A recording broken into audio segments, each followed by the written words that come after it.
Now, I would like to invite the Honorable Chris Minns, Premier of New South Wales, to lay a wreath.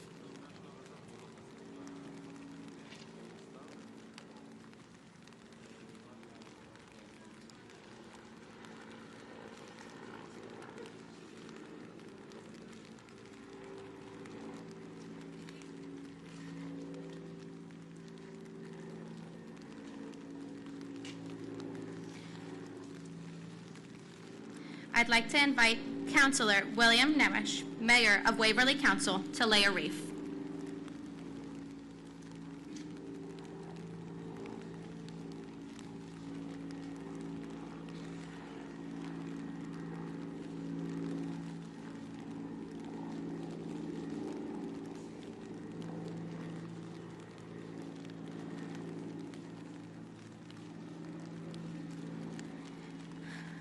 I'd like to invite Yaakov Chogoel, Chairman of the World Zionist Organization, to lay a wreath.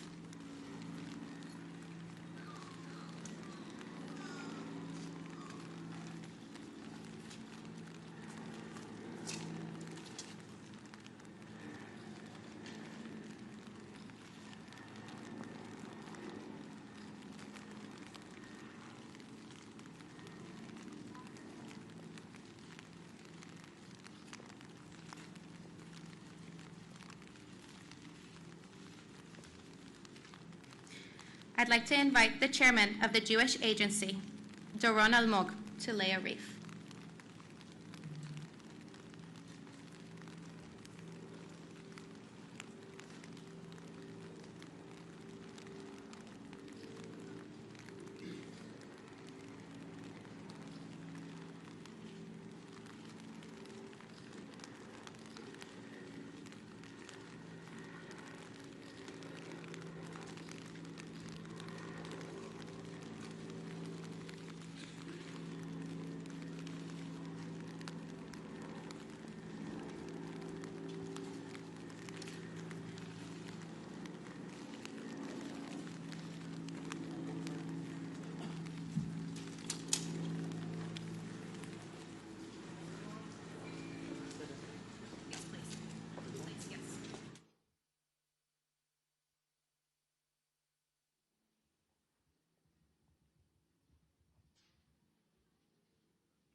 That's all right. You tell me. I'll wait here with you. Can we just put a... Can we share?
I would like to invite, no, it's not on. I would like to invite the President and First Lady to lay a stone they brought from Jerusalem, the eternal capital of the State of Israel, in memory of the 15 victims of Bondi terrorist attack on the 14th of December.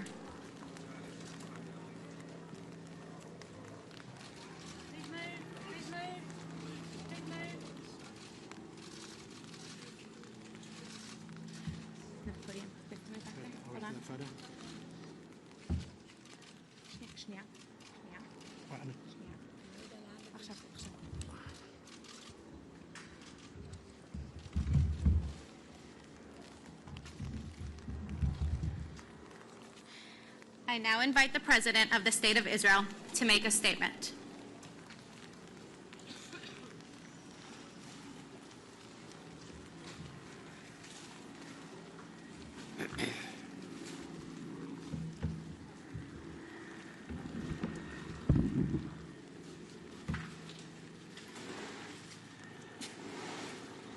Just now, I laid 2 stones here at Bondi Beach that I brought with me from the holy city of Jerusalem, from the land of Israel.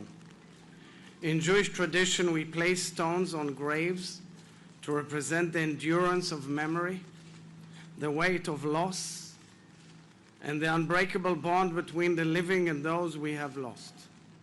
These stones from Jerusalem, the eternal city, the eternal capital of Israel, will remain here at Bondi for eternity, in sacred memory of the victims and as a reminder that the bonds between good people of all faiths and all nations will continue to hold strong in the face of terror, violence, and hatred, and that we shall overcome this evil together. Dear bereaved families, Premier, Mayor, Jewish and Israeli leaders, Ambassador, ladies and gentlemen, Shalom to all of you. I've just landed here in Sydney from Israel with my wife and our delegation for an official visit to Australia at the invitation of Governor General, Prime Minister, and the Australian Jewish community, following the horrific anti-Semitic terror attack carried out right here on Bondi Beach on December 14, 2025. This very beach, beloved by the Australian people and symbolic of all that's great about this beautiful nation, became the scene of the deadliest terror attack in Australia's history. 15 innocent souls who gathered to celebrate Hanukkah, the festival of light, were massacred in cold blood by 2 Islamist terrorists. The youngest victim, Sweet Mathilda, was just 10 years old. The oldest was 87-year-old Alex Clayton, who survived the extermination of 6 million Jews in the Holocaust, only to be murdered for being a Jew on the beaches of Sydney, Australia. These vile terrorists specifically and deliberately targeted our sisters and brothers, Australian Jews. Yet, this was also an attack on all Australians. They attacked the values that our democracies treasure: the sanctity of human life, the freedom of religion, tolerance, dignity, and respect. This is how terror operates all around the world. And sadly, Israel has faced deadly threat of terror for many, many years. In the face of this evil, we saw the very best of humanity. Suddenly, here on Bondi, surfboards became trenches and stretchers as ordinary people ran into the danger and saved innocent lives. And in the aftermath of the attack, the people of Australia stood together in grief and solidarity with the Jewish community. The world's only Jewish state, the State of Israel and the nation of Israel, stood together with the Australian people. We stood with Australian Jews, for we are one big family, and when one Jew is hurt, all Jews feel their pain.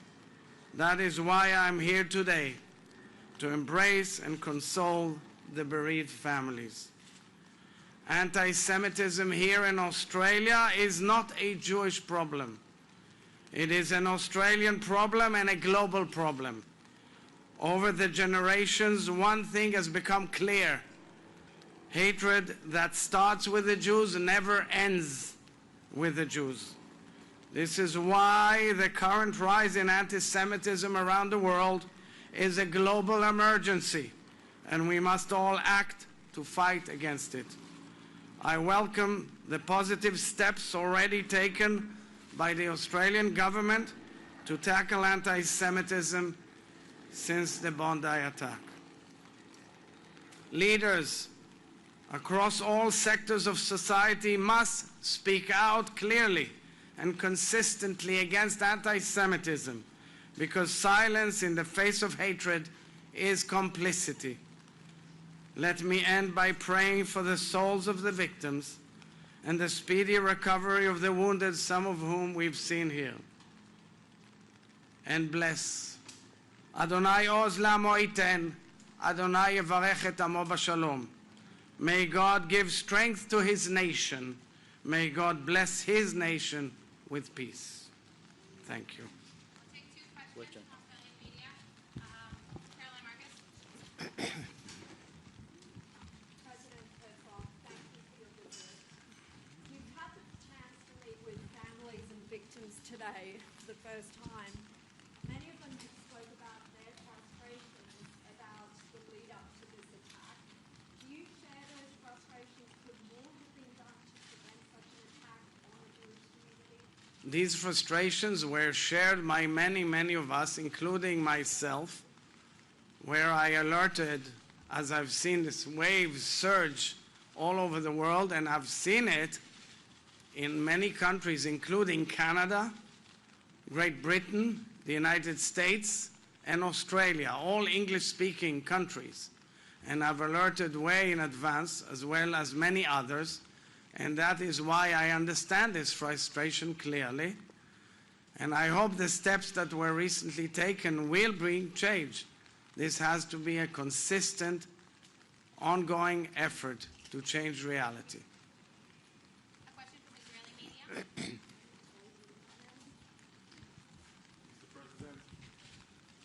Mr. President, did the anti-Israeli saying of Australia's leaders ignite the anti-Semitism? What should the State of Israel should do against such expressions, even from friends like Australia? I differentiate between debate and arguments between nations and between a clear understanding of one inherent element in the equation. Israel is the only nation state of the Jewish people.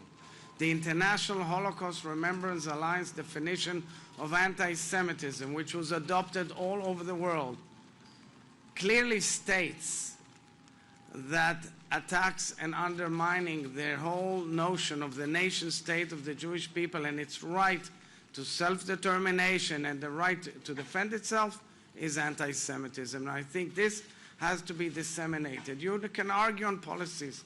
We argue on policies. But it's a total different ballgame where ongoing attacks and criticism and agony and pain of Jews who are citizens of any country, including this country, and we see ourselves as the protectors of Jews all over the world, are attacked and harassed in other countries. And in Australia, which is a model democracy, it must not happen.